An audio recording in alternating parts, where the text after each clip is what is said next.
Hello children, today we are going to discuss our second chapter. Okay, we will continue this chapter, and in the last video till Solankis we already discussed, and today we will start from Paramars of Malwa. Children, we know that time North India was divided into different kingdom, and we are discussing about those kingdom, and the Paramars was one of them, right? And Bhoja Paramars was the most powerful ruler of Paramars, okay, dynasty, and he built Nilkantheshwara temple at Udaipur, okay. And another one dynasty was Gahadwals of Kannauj. Gahadwals. Okay, and Jayachandra was the important ruler of Gahadwals, and Kannauj was the capital city of Gahadwals. Children, then come to the Chandelas of Bulendkhand, and Bulendkhand was the under control of Chandelas. Bulendkhand was the area between Yamuna and Narmada river, and Khajuraho was the capital of Chandelas dynasty. Khajuraho was the capital of Chandelas, and the Kirtivarman was the powerful ruler. And the Kirtivarman was the powerful ruler of Chandela dynasty. Then that time also, then come to the Ghaznavis. Children, many invaders entered India from 1000 CE, and they entered India by the mountain passes, by the Himalaya mountain passes, right? And we discuss here the two most important ruler of Ghaznavis, okay. Children, come to the first, that was Muhammad of Ghazni, Mahmud of Ghazni. Children, Mahmud of Ghazni was the ruler of, yes, Ghazni. Ghazni, now it is in Pakistan, okay.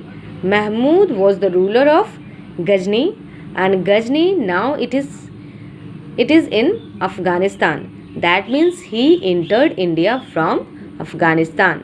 And why they came here?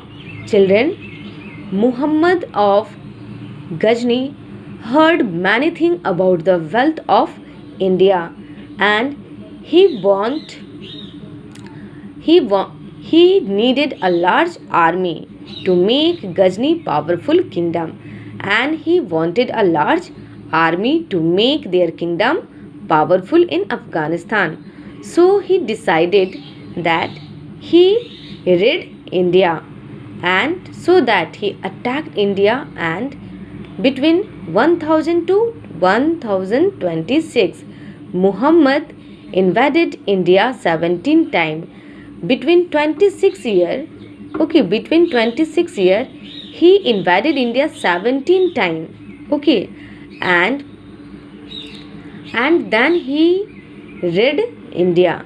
He defeated many rulers in India. He defeated Jaipal and Anandpal and got a large tribute. Mahmud defeated Anandpal and Jaipal and got large tribute, that means large amount of money, and he attacked the rich temple towns Mathura and Kannauj in 1018. Then he targeted Temple Town, because that time Temple Town was very famous for their wealth, and he attacked Mathura and Kannauj. And in 1018, then he also rid in the Somnath temple, and from Somnath temple he got many things.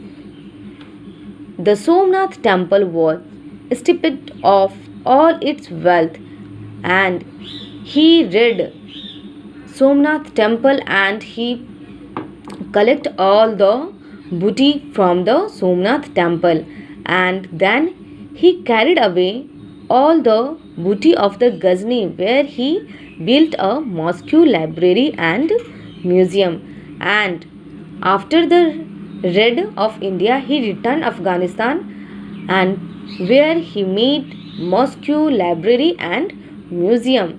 And ultimately Muhammad died in 1030, and in 1030 Muhammad Ghazni died.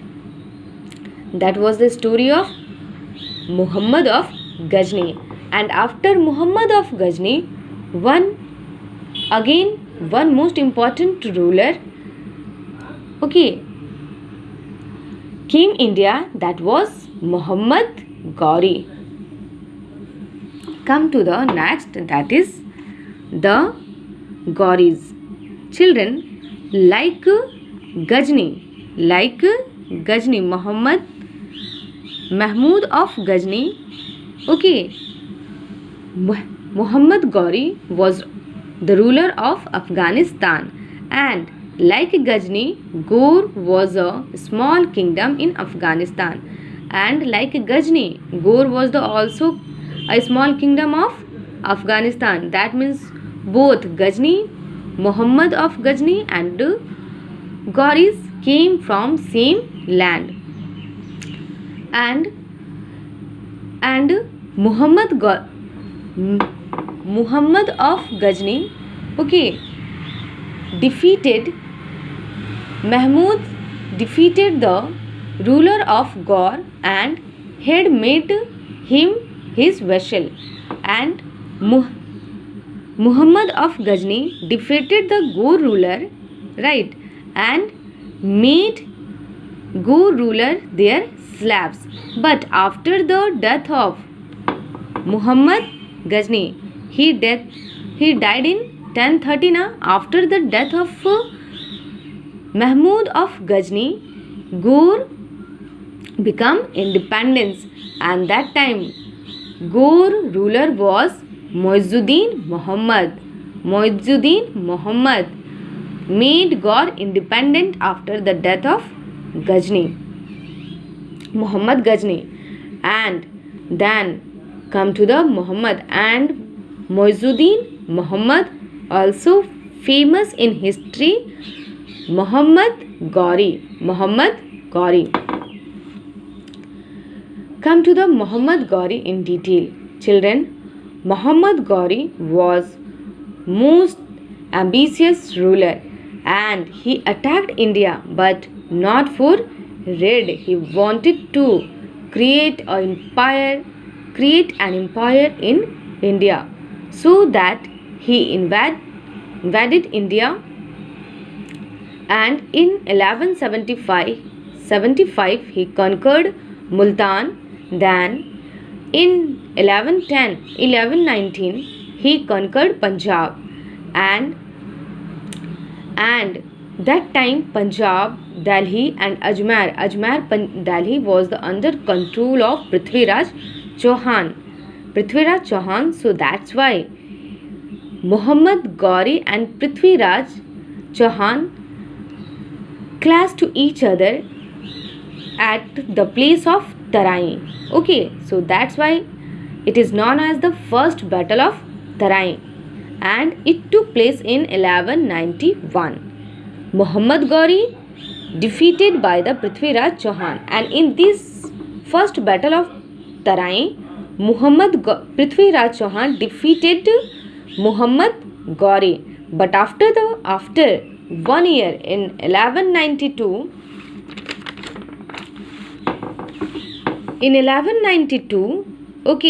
Muhammad Ghori rearranged their army, and again he attacked on Prithviraj Chauhan, and this time Muhammad army performed very well, and Muhammad army and Muhammad defeated Prithviraj Chauhan, right? And he captured, Muhammad Gauri captured the territory of Prithviraj Chauhan, and also he captured Prithviraj Chauhan and he killed him. And then after the death of Prithviraj Chauhan, after he controlled the Delhi and the Ajmer region, and then again in 1194 he defeated Raja Jayachandra and and then he returned their homeland Afghanistan. But before he returned their homeland, he left here his trusted general.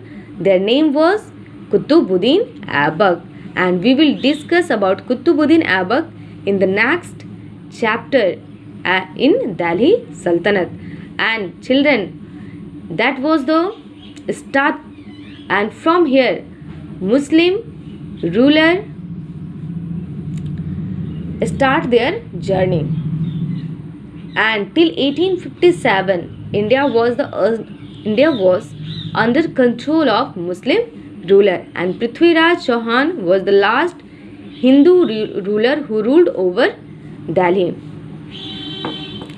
Then come to the, and just like that, okay, come to the struggle of Kannauj.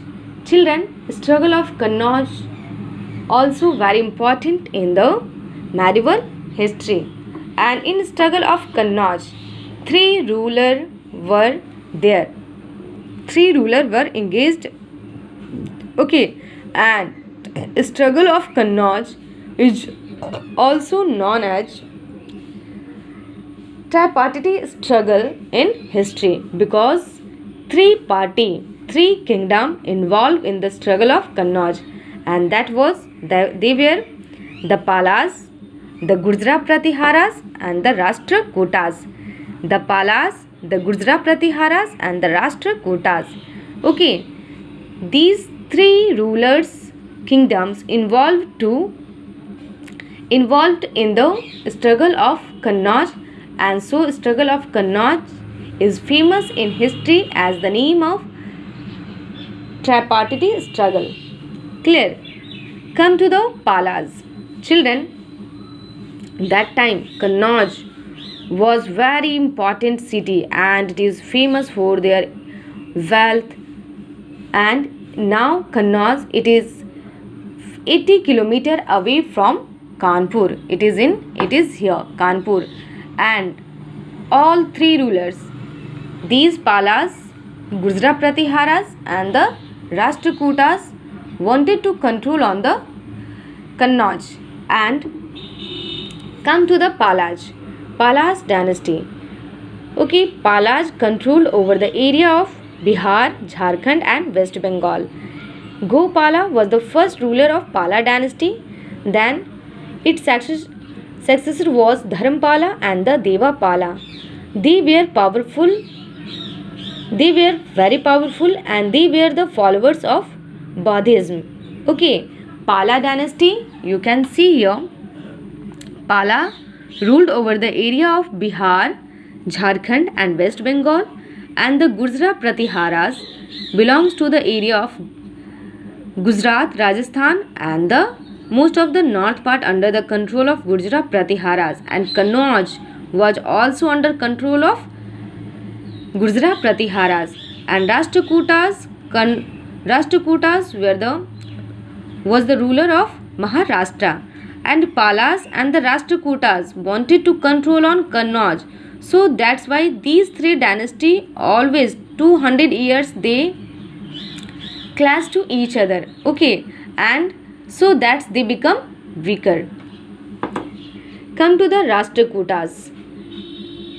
Gurjara Pratiharas. Next one is Gurjara Pratiharas. Rajasthan and Gujarat was the under control of Gurjara Pratihara. As I told you, Bhoja was the most important ruler.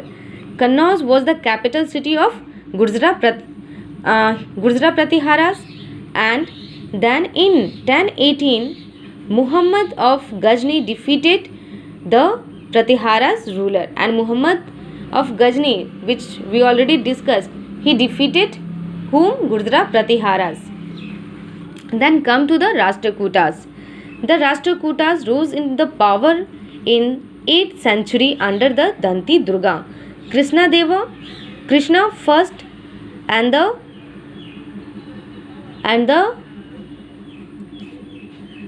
Krishna was the ruler of the Rashtrakuta, and they ruled in the area of Maharashtra. Solapur was the capital city.